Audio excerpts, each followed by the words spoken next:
The morning sun was just breaking through the clouds when a woman stepped off the city bus, clutching a folder against her chest like it was the most precious thing she owned. Her name was Maria Santos, and at 34 years old, she was about to walk into a world that had never been meant for someone like her.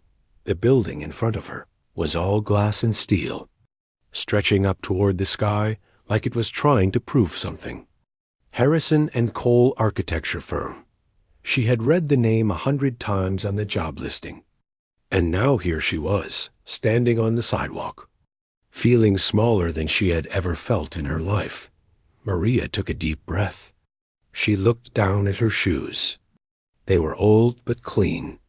She had polished them the night before, while her daughter slept in the next room. Her blouse was from a thrift store, but she had ironed it twice to make sure there were no wrinkles. She knew she did not look like the people who worked in buildings like this. But she also knew she had no other choice. She needed this job. Not wanted, needed. 3 months ago, Maria had been working at a small diner on the edge of town. The pay was not great, but it was enough to keep the lights on and food on the table for her and her 15-year-old daughter, Sophia. Then the diner closed without warning. The owner left a note on the door and disappeared. Just like that, Maria was out of work. She had spent weeks applying for every job she could find. Waitressing, cleaning, factory work, anything. But the economy was tough, and there were dozens of people competing for every opening. When she saw the listing for an administrative assistant at an architecture firm, she almost scrolled past it. She had no experience in offices. She had never worked with computers beyond the basics. She did not have a college degree, but something made her stop. Maybe it was desperation. Maybe it was something else. She applied anyway, expecting nothing. When they called her for an interview, she almost thought it was a mistake. Now, standing in front of that gleaming building, she felt the doubt creeping back in. What was she doing here? These people designed skyscrapers and shopping malls and luxury homes. She had spent the last 15 years waitressing, working in factories, and helping her father with construction jobs before he passed away. She did not belong here. But then she thought of Sophia. She thought of the bills piling up on the kitchen counter. She thought of the promise she had made to herself when her husband left them 8 years ago. She would never let her daughter go without. She would fight for their life, no matter what. Maria lifted her chin and walked through the front doors. The lobby was everything she had expected and more. Marble floors. A reception desk that looked like it cost more than her car. People in expensive suits walking past with coffee cups and tablets, talking about projects and clients and deadlines. Nobody looked at her. She was invisible, and in that moment, she was grateful for it. She found her way to the Human Resources office on the 3rd floor. A woman with perfect hair and a tight smile handed her some paperwork and told her to wait. Maria sat in a plastic chair in the corner and filled out the forms with a pen that kept running out of ink. 30 minutes later, a man appeared. He was in his 40s, with tired eyes and a coffee stain on his tie that he had tried to hide with his jacket. His name was David Chun, and he was the office manager. He looked at Maria for a long moment, and she could see him making calculations in his head. She knew what he was seeing. A woman with no degree. A resume full of odd jobs. Hands that were rough from years of hard work. She was not what they were looking for. But then something shifted in his expression. Maybe he saw the determination in her eyes. Maybe he was just tired of interviewing people who looked perfect on paper but had no real grit. Whatever it was, he nodded slowly. "You understand this is an entry-level position," he said. "Answering phones, filing paperwork, making copies. It is not glamorous."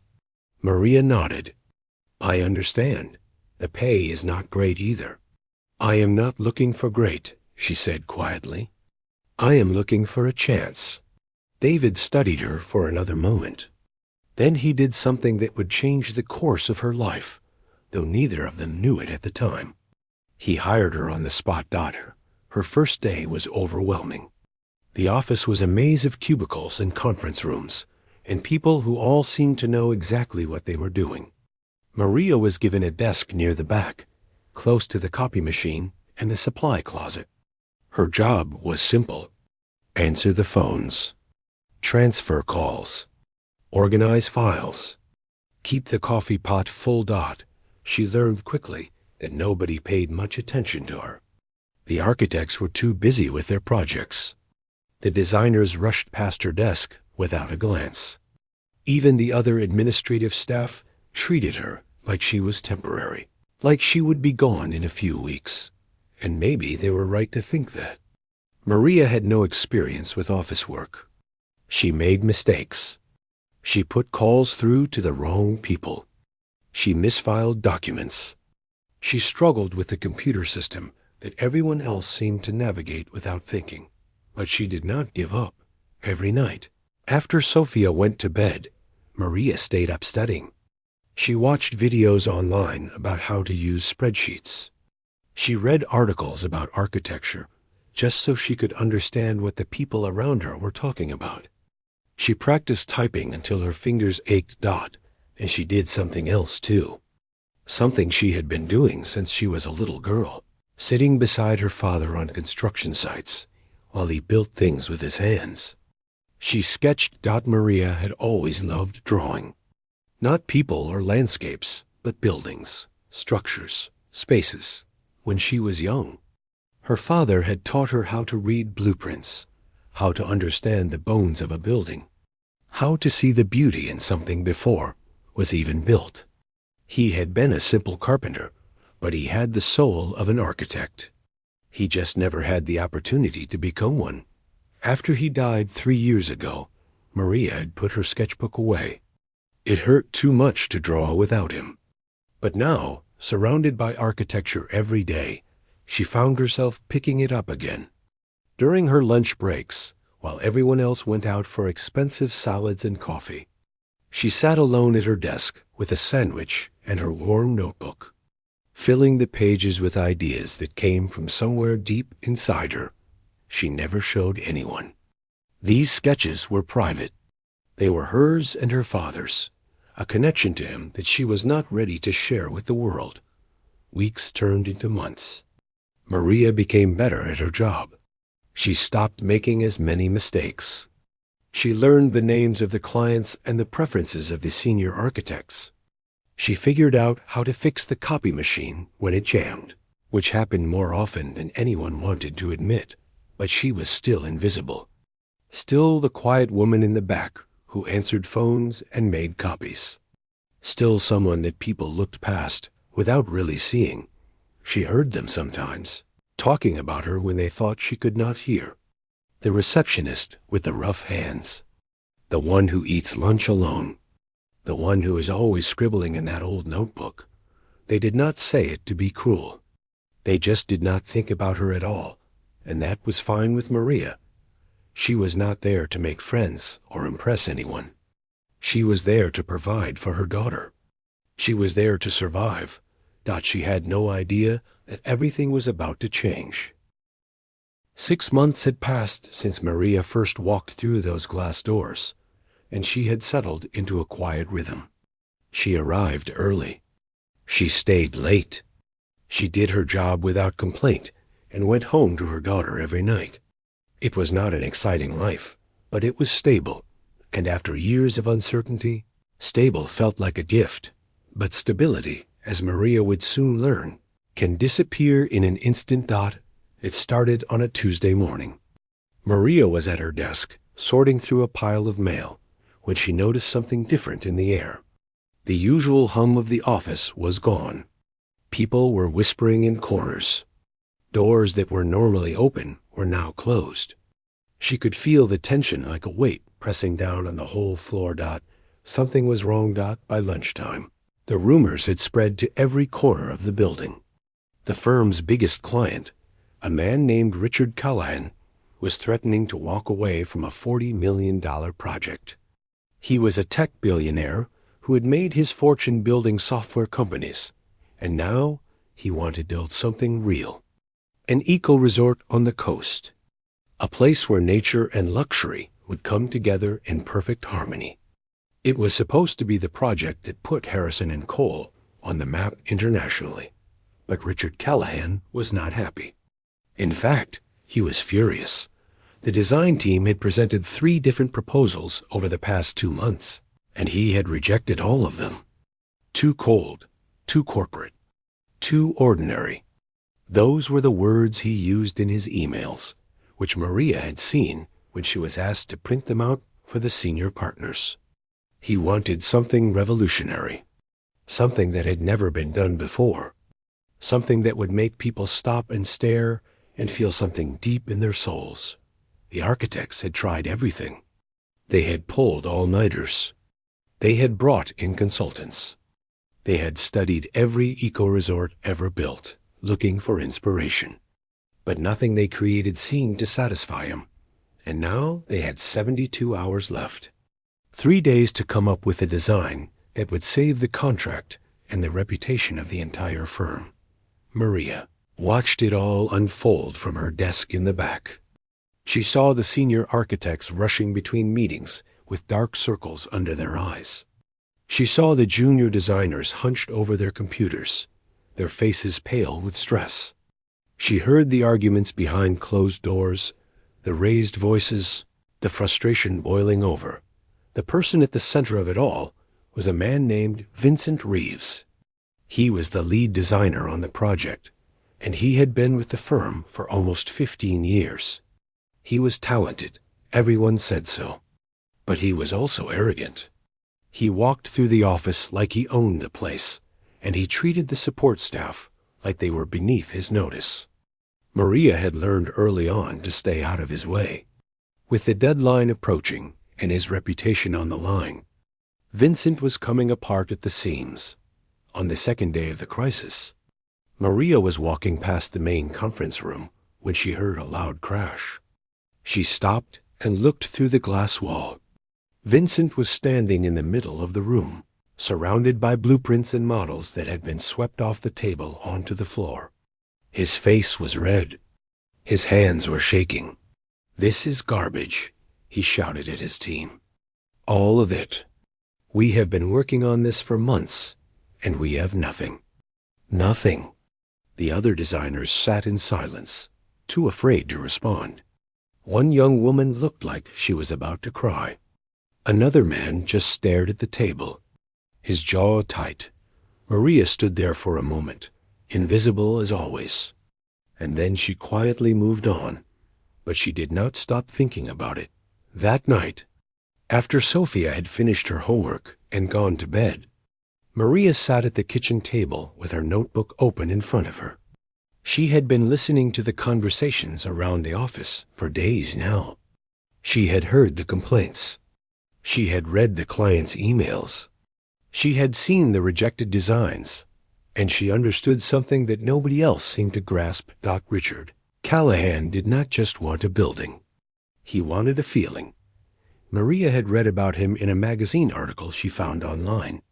He had grown up poor in a small town near the mountains.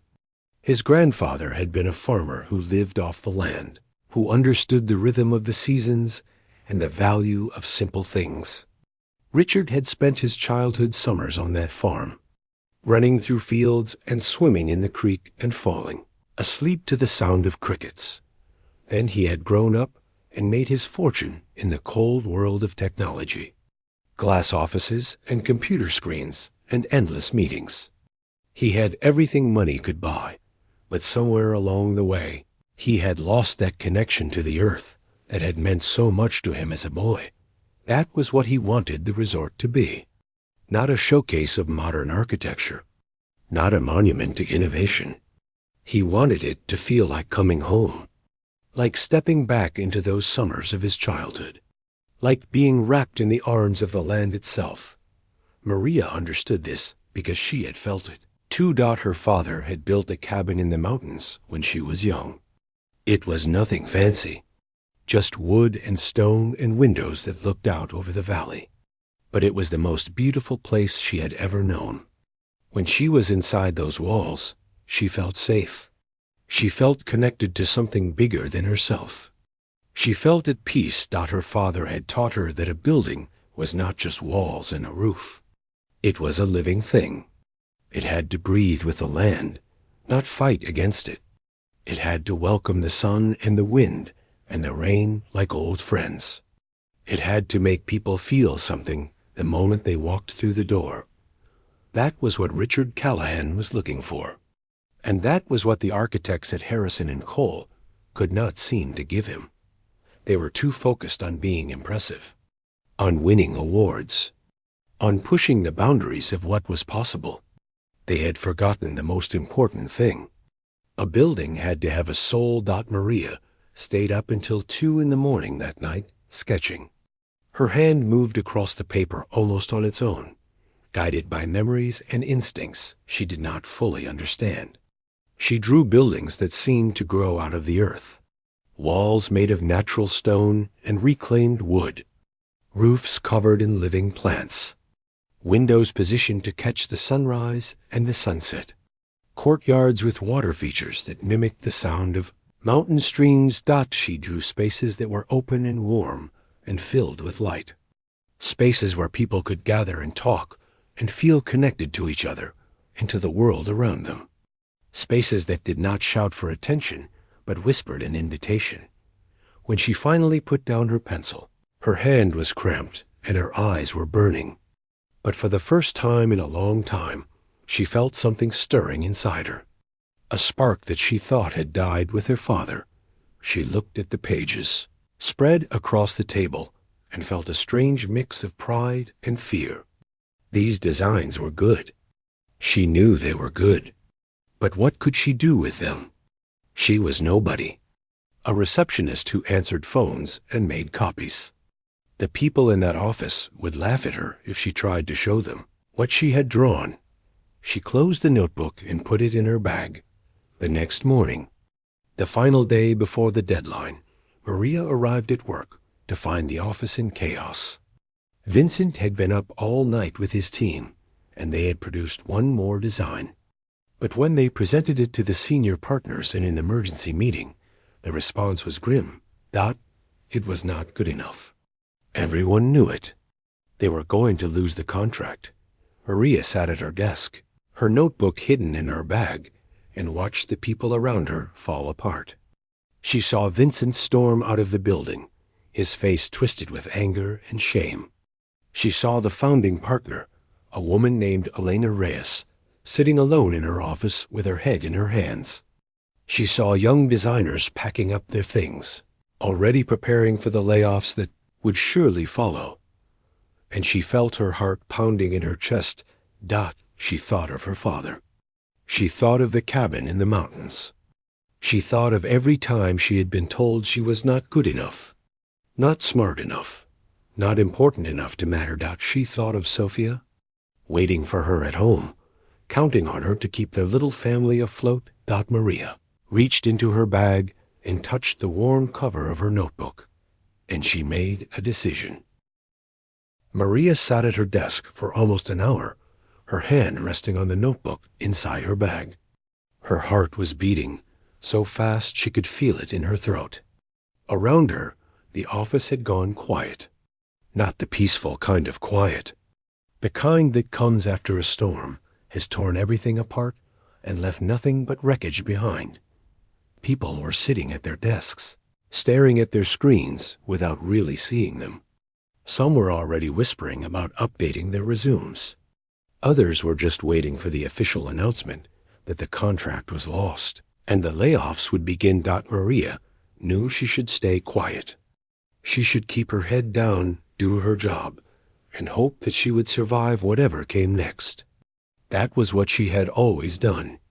That was what people like her were supposed to do. But something inside her would not let go. She kept thinking about her father, about the way he used to look at a piece of land before he started building. He would stand there for hours sometimes, just watching the way the light moved across the ground, listening to the wind, feeling the earth beneath his feet. He used to say that you could not build something beautiful if you did not first understand the place where it would stand out. She thought about the designs sitting in her notebook, the ones she had drawn last night, pouring everything she had learned from her father onto those pages. They were not just sketches. They were a piece of her heart. And she thought about what would happen if she said nothing. The firm would lose the contract. People would lose their jobs. And she would go home knowing that she might have been able to help, but was too afraid to try. That fear had controlled her for too long. Maria stood up from her desk. Her legs felt weak, like they might give out at any moment. She pulled the notebook from her bag and held it against her chest, just like she had on her first day at the firm. Then she started walking toward David Chun's office. Every step felt like a mile. She passed by coworkers who did not even look up. She passed by the conference room, where the rejected blueprints were still scattered across the floor. She passed by Vincent Reeves' empty desk, where a half-drunk cup of coffee sat growing cold. When she reached David's door, she stopped. Through the glass, she could see him sitting at his desk, rubbing his temples like he had a headache that would never go away. He looked exhausted. He looked defeated. Maria raised her hand to knock, then hesitated. What was she doing? She was a receptionist. She answered phones and made copies. She had no business walking into the office manager's office with a notebook full of amateur sketches. He would think she had lost her mind. But then she remembered something her father had told her once, a long time ago. They had been working on a project together, and Maria had been afraid to try something new because she thought she would fail. Her father had put his hand on her shoulder and looked her right in the eyes. The only failure that matters, he had said, is the failure to try. Maria knocked on the door. David looked up, surprised. He waved her in, probably expecting her to deliver a message or ask a question about paperwork. When she stepped inside and closed the door behind her, his eyebrows rose. "Maria, right?" He said, "Is everything okay?" She took a deep breath. "I know this is going to sound strange," she began, her voice shaking slightly. "And I know I am just the person who answers the phones. But I have been listening to everything that has been happening with the Callahan project, and I think I might be able to help." David stared at her for a long moment. She could see the doubt in his eyes, the confusion, maybe even a little bit of annoyance. He had bigger problems to deal with than whatever this was, but he did not tell her to leave.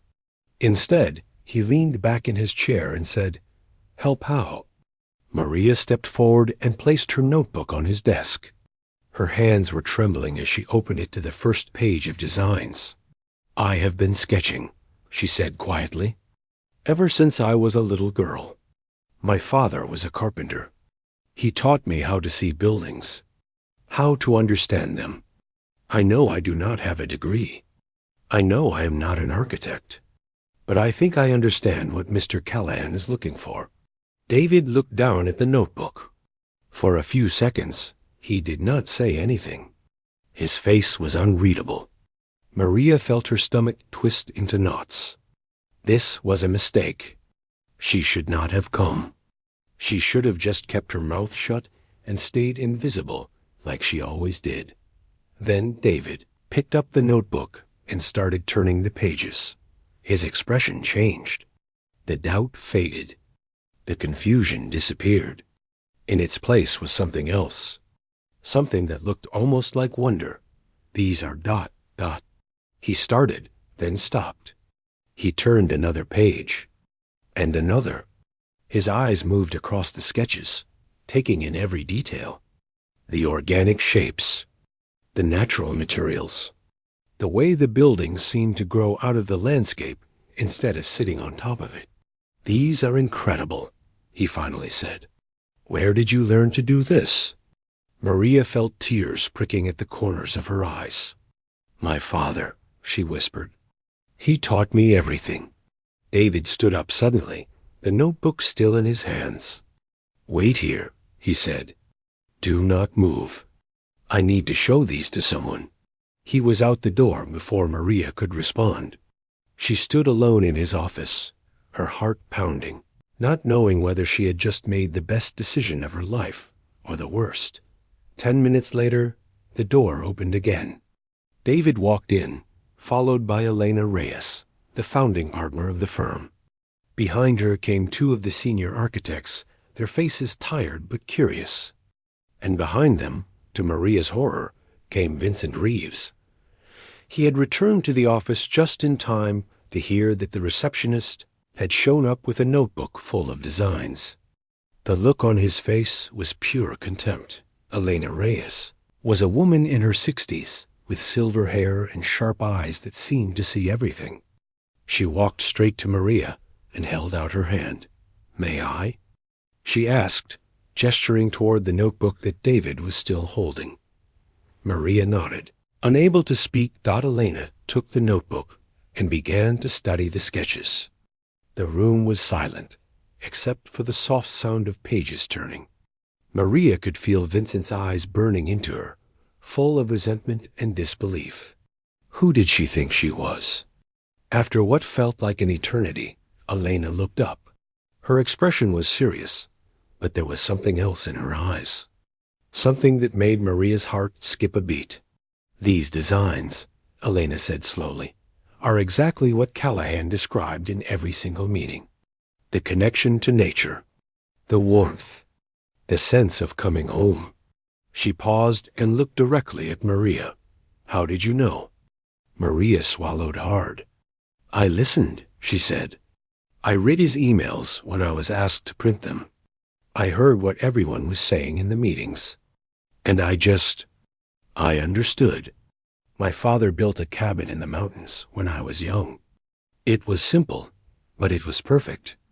It felt like it belonged there, like it had always been there. That is what Mr. Callahan wants. Not a building, a feeling." Vincent let out a harsh laugh. "This is ridiculous," he said, his voice dripping with scorn. "She is a receptionist. She answers phones. You cannot seriously be considering using sketches from someone who has never set foot in an architecture school." Elena turned to look at him. Her gaze was cold. "What I am considering, Vincent, is saving this firm from losing $40 million.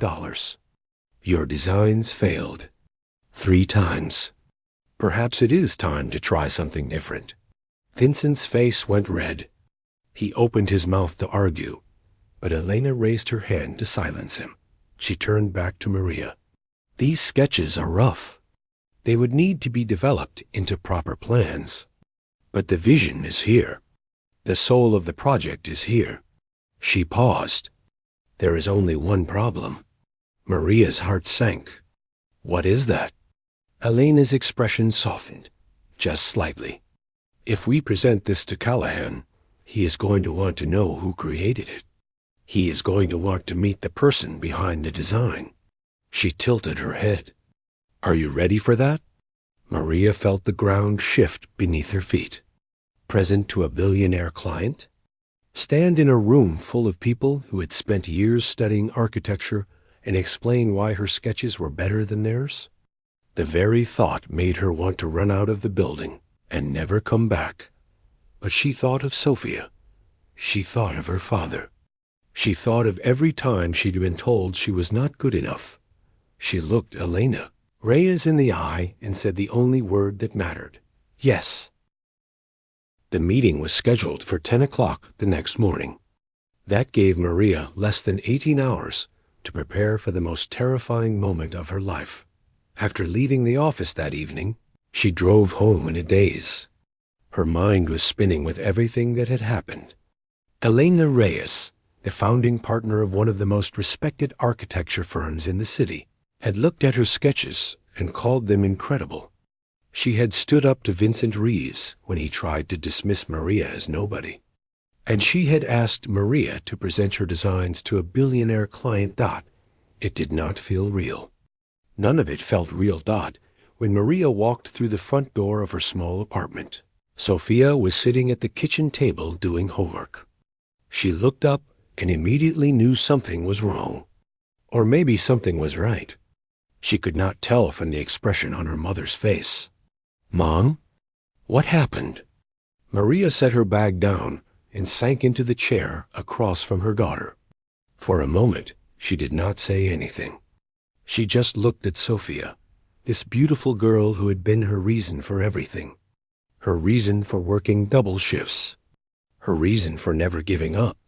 Her reason for walking into that glass building 6 months ago, even though every part of her wanted to run the other way. "Something happened at work today," Maria finally said. "Something big." She told Sophia everything. About the crisis with the client. About the rejected designs. About the notebook full of sketches that she had been hiding for months. About walking into David's office and showing him her work. About Elena Reyes and the meeting tomorrow. When she finished, Sophia was staring at her with wide eyes. "Mom," she said slowly, "are you telling me that you might actually get to design a building? Like a real building?" Maria let out a shaky laugh. "I do not know. Maybe, if I do not completely fall apart during the presentation tomorrow." Sophia reached across the table and grabbed her mother's hands. "You are not going to fall apart. You are the strongest person I know. You have been through so much, and you never quit. Not once. Not ever." Maria felt the tears coming, but she blinked them back. "I am scared, Mia. I have never done anything like this before. I do not have a degree. I do not have experience. What if I walk in there and forget everything I want to say? What if they laugh at me?" Sophia squeezed her hands tighter. "Do you remember what Abuelo used to say? About the best buildings?" Maria closed her eyes. Of course she remembered. Her father had said it so many times that the words were carved into her heart. "The best buildings are not made by people with the fanciest tools," she whispered. "They are made by people who understand what a home really means." Sophia nodded. "You understand that better than anyone, Mom. You always have. That is why your designs are special. Because they come from somewhere real." Maria looked at her daughter, this wise young woman who somehow always knew exactly what to say. She thought about all the sacrifices she had made. All the long nights and early mornings. All the times she had put her own dreams aside to make sure Sophia had everything she needed. Maybe it was time to stop putting those dreams aside. She stayed up most of the night preparing. Elena had arranged for one of the junior architects to help translate Maria's sketches into a basic digital presentation. It was not as polished as what the design team usually produced, but it was enough to show the vision. The heart of the idea was still there, and that was what mattered. Maria practiced what she was going to say over and over again. She stood in front of the bathroom mirror and spoke to her reflection until her voice stopped shaking.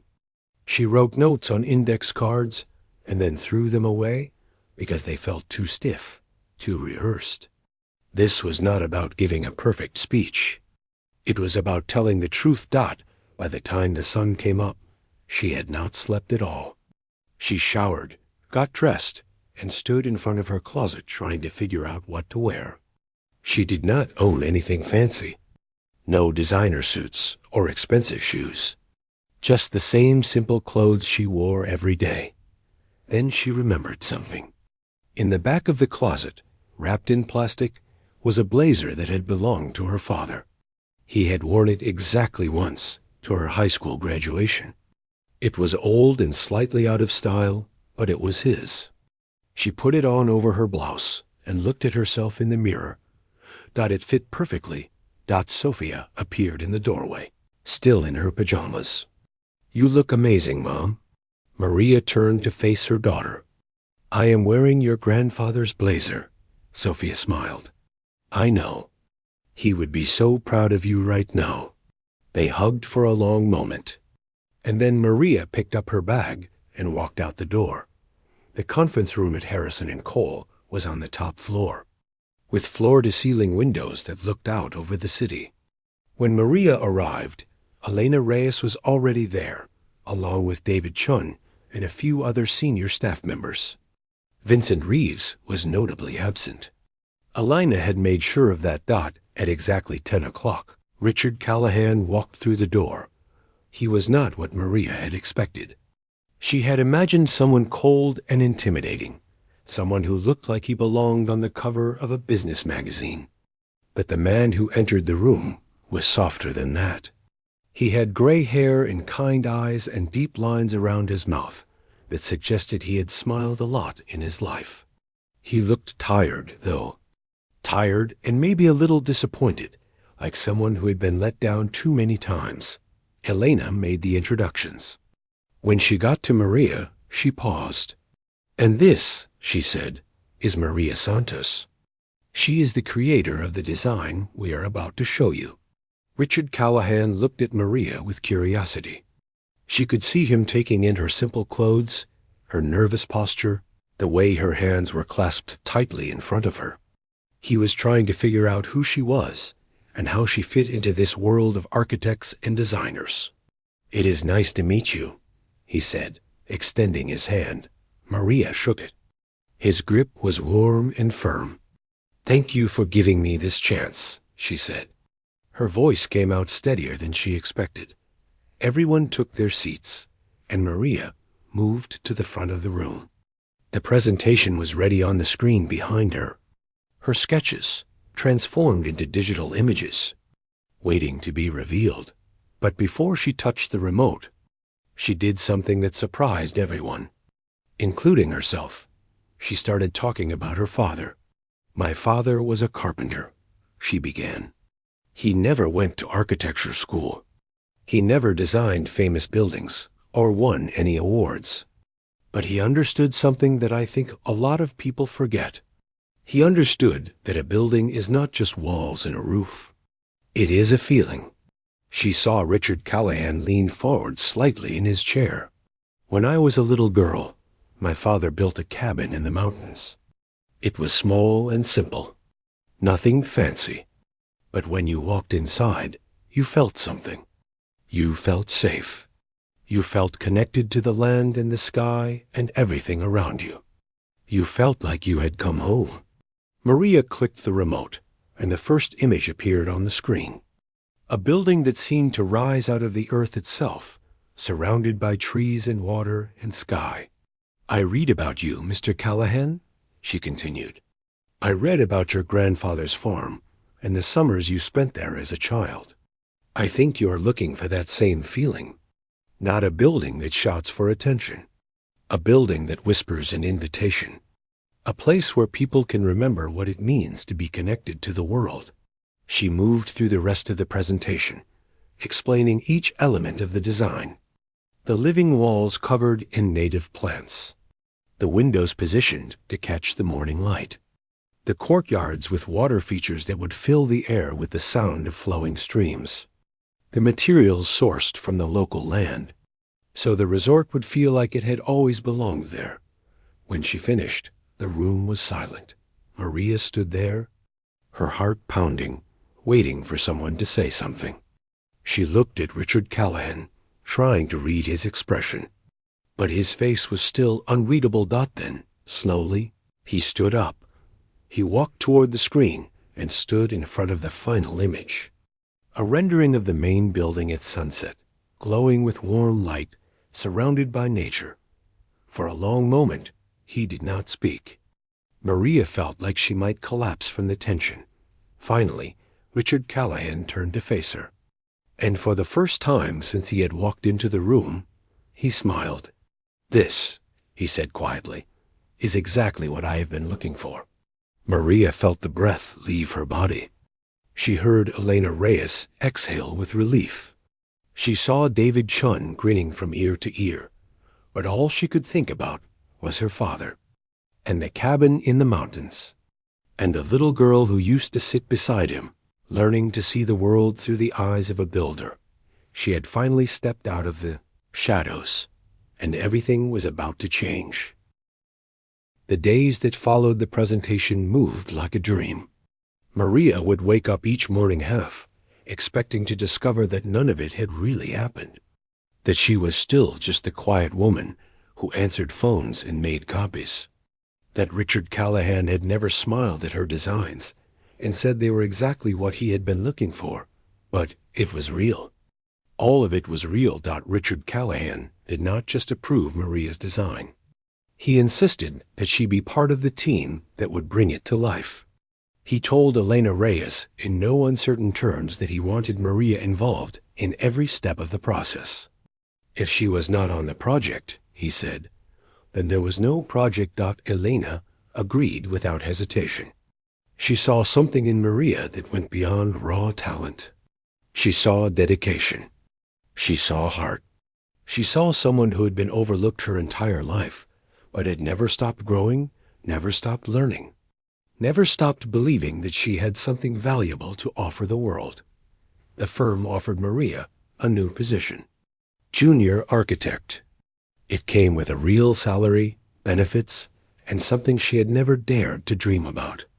They would pay for her to complete a formal degree in architecture while she worked. She would learn from some of the best designers in the industry while also contributing her own unique perspective. When Maria told Sophia the news, her daughter screamed so loud that the neighbors probably thought something was wrong. They held each other in the middle of their tiny kitchen, laughing and crying at the same time. For the first time in years, the future did not feel like something to fear. It felt like something to run toward. Not everyone was happy about Maria's rise, of course. Vincent Reeves took the news like a personal insult. He could not accept that a receptionist with no formal training had succeeded where he, with all his degrees and experience, had failed. He complained to anyone who would listen. He questioned Maria's qualifications. He tried to undermine her at every turn. But it did not work. The more Vincent pushed, the more isolated he became. The other architects had seen Maria's designs. They had watched her present to one of the most demanding clients in the industry and win him over completely. They knew talent when they saw it, even if it came from an unexpected place. Within 6 months, Vincent resigned. He claimed he was leaving for a better opportunity, but everyone knew the truth. He could not stand working in a firm where a woman like Maria was being treated as an equal. His pride would not allow it. Maria did not celebrate his departure. She did not feel any satisfaction in his failure. She simply kept her head down and focused on the work. There was so much to learn, so much to do. The eco-resort project was moving forward, and she was determined to make it everything she had imagined. The next 3 years were the hardest and the most rewarding of Maria's life.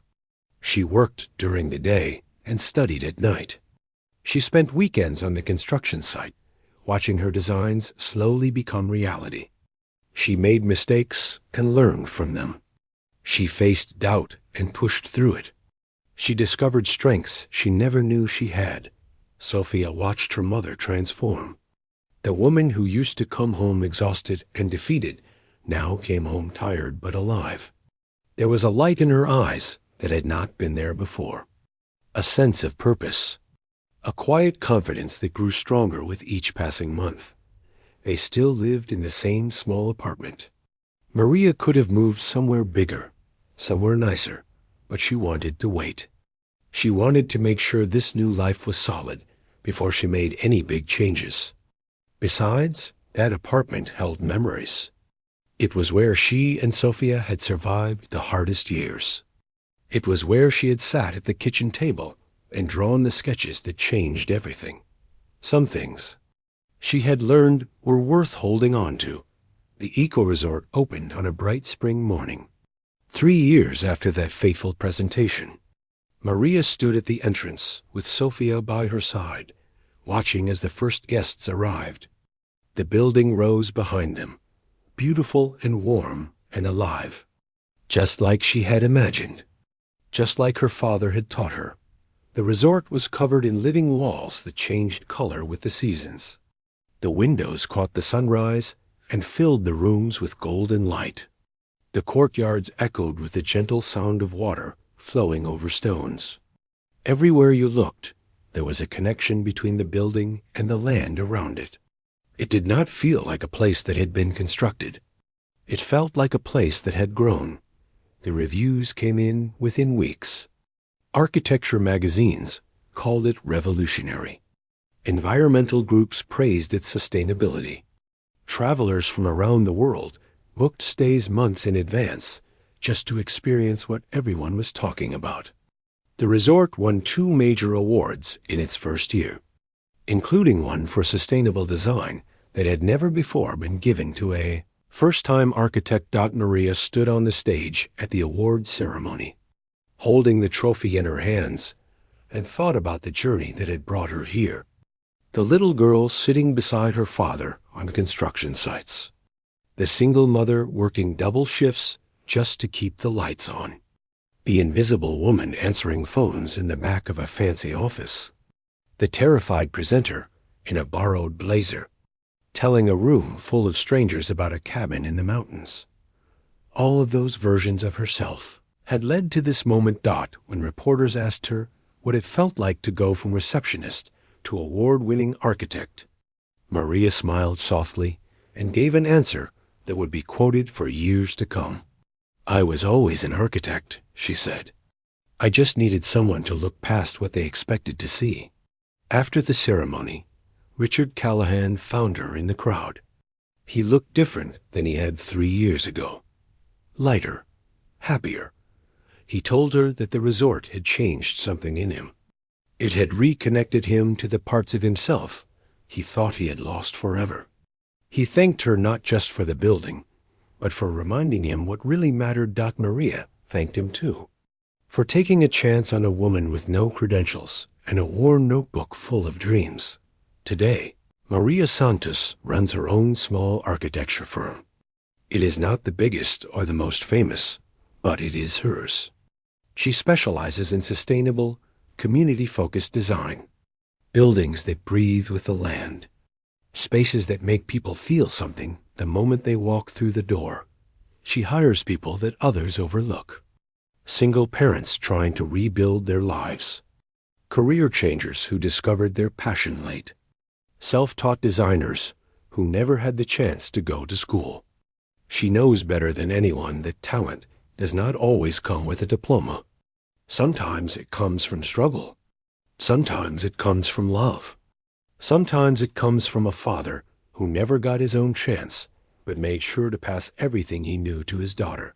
Sophia is in college now, studying environmental science.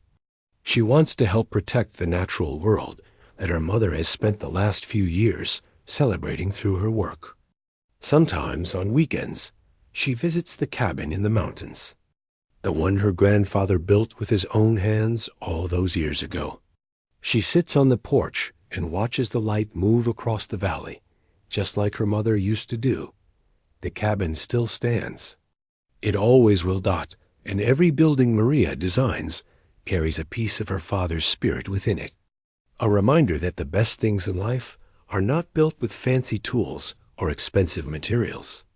They are built with love, with patience, with a deep understanding of what it means to create something that will last. Maria Santos was underestimated her entire life. People looked at her and saw someone ordinary, someone invisible, someone who did not matter. They were wrong, and she proved it. Not with anger, not with revenge, but by simply refusing to give up on the person she knew she could become. That is the thing about people who have been underestimated their whole lives. When they finally get their chance, they do not waste it. They shine.